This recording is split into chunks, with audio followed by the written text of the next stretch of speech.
Welcome to Krishna cooking. મારી ચેનલને like કરો, શેર કરો અને સબસ્ક્રાઈબ કરો। આજે આપણે ખાંડની ચીક્કી બનાવવાના છીએ। આ થોડીક ચેલેન્જ છે। એ બજારની પાતળી થાય છે કે મારા ઘરની પાતળી બનાવેલી છે। એ મારા છોકરાએ મને ચેલેન્જ કરેલી છે કે મમ્મી બજાર જેવી ચીક્કી તમે પણ ઘરે આનાથી પણ પાતળી બનાવીને આપો। તો એના માટે આપણે પહેલાં તો તેલથી જે જગ્યાએ વણવાનું છે એના માટે તેલ લગાવી લેશું ને વેલણમાં પણ આપણે તેલ લગાવી લેશું ને બીજી બાજુ પેન ગરમ કરવા મૂકી દીધી છે। ફૂલ આંચ ઉપર જ પેનને ગરમ કરી લેવાની છે। પછી આપણે એમાં ગરમ થઈ જાય પછી આપણે એક વાટકી તલ લેવાના છે। તલને આપણે એમાં શેકી લેશું જ્યાં સુધી આ રીતના ચેક કરી લેવાનું। પેન ગરમ થઈ ગઈ છે એટલે આપણે એક વાટકી તલ નાખી દીધા છે અને એ જ વાટકીના માપથી આપણે ખાંડ નાખશું। પૂરેપૂરી વાટકી આપણે ખાંડ નહીં નાખી, મીઠું ખાતા હોય તો નાખી શકો, અમે ઓછું ખાઈએ છીએ એટલે એના માટે આપણે પોણી વાટકી ખાંડ નાખી છે।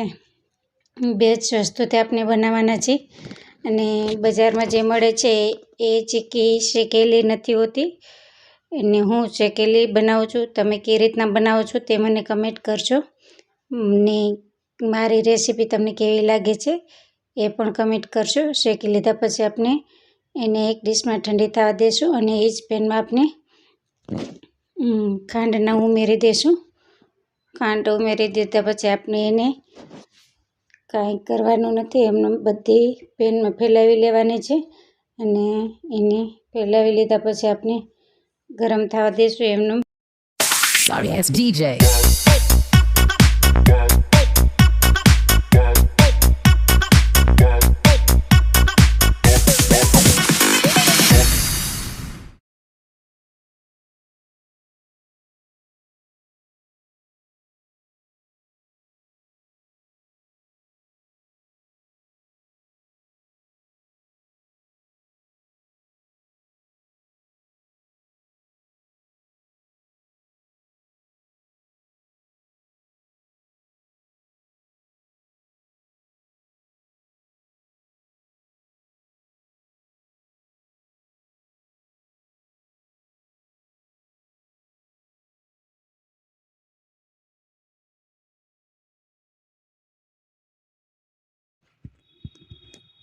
જે ભાગમાં વચ્ચેનો ભાગ છે એમાં ખાંડ ઓગળી જાય છે ઝડપથી, આજુબાજુમાં નથી ઓગળતી।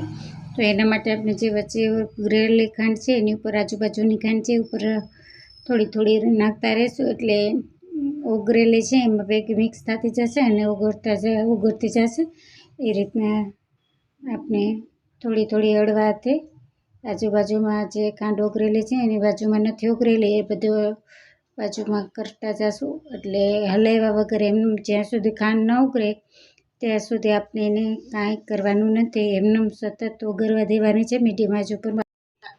આ રેસીપી એકદમ સરળ છે, છેલ્લે સુધી જોશો તો જ સમજાશે અને પહેલી વખતમાં બનાવશો તો પણ એકદમ સરસ પરફેક્ટ થશે। એટલે વિડીયો એન્ડ સુધી જોજો તો જ એકદમ રેસીપી સમજાશે તમને।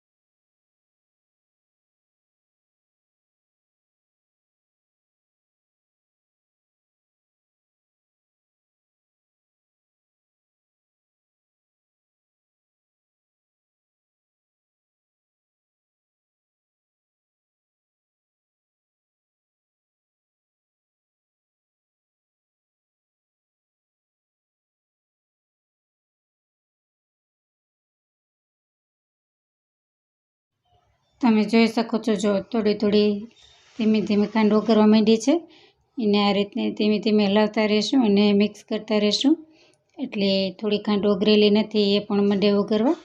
થોડું એવી ચમચામાં ચોટશે પણ એ પછી બનશે ઓગળવા એને હારે મિક્સ કરશું એટલે આ રીતે આપણે ખાંડને બધી મીડિયમ આંચ ઉપર જ્યાં સુધી ખાંડની ચાસણી ન આવી જાય અને તલ આપણે ન નાખી ત્યાં સુધી સતત મિક્સ કરતું રહેવાનું છે એમાં। આમાં પાણી કે તેલ કે કાંઈ નાખવાનું નથી, ખાલી ખાંડને જ આપણે સતત ઓગાળવાની છે મીડિયમ આંચ ઉપર રાખીને, ને જ્યાં સુધી ઓગળી ન જાય ને આખી ખાંડ ક્યાંય રહીએ નહીં અને સતત હલાવતા રહેશું. અને ખાંડની ચાસણી આવે એ ખબર પડી જાય આપણે પાણીમાં લઈ અને પાણીમાં લઈ અને ક્યાંય ચોટે નહીં, એટલે આપણે ખબર પડી જશે કે ચાસણી આવી ગઈ છે. અને આપણે જે શેકેલા તલ હતા એ ઠંડા થઈ ગયા છે અને આ ચાસણી આવી ગઈ છે. એમાં આપણે નાખીને મિક્સ કરી લેશું. બધા મિક્સ કરતા જશું, મીડિયમ આંચ ઉપર જ રાખશું. પછી ગેસ બંધ કરી દઈશું અને નીચે ઉતારીને આપણે જે જગ્યાએ તેલ લગાવેલું છે એ જગ્યા ઉપર નાખીને આપણે સતત ફટાફટ સ્પીડમાં આ કામ કરવાનું છે. વણી લેશું. જ્યાં સુધી ગરમ હશે ત્યાં સુધી જ વણાશે, પછી નહીં વણાય. Sorry ass DJ. Sorry ass DJ.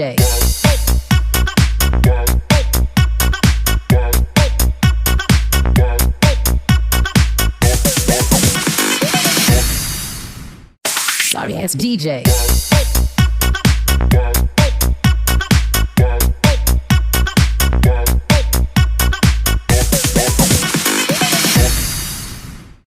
Sorry ass DJ.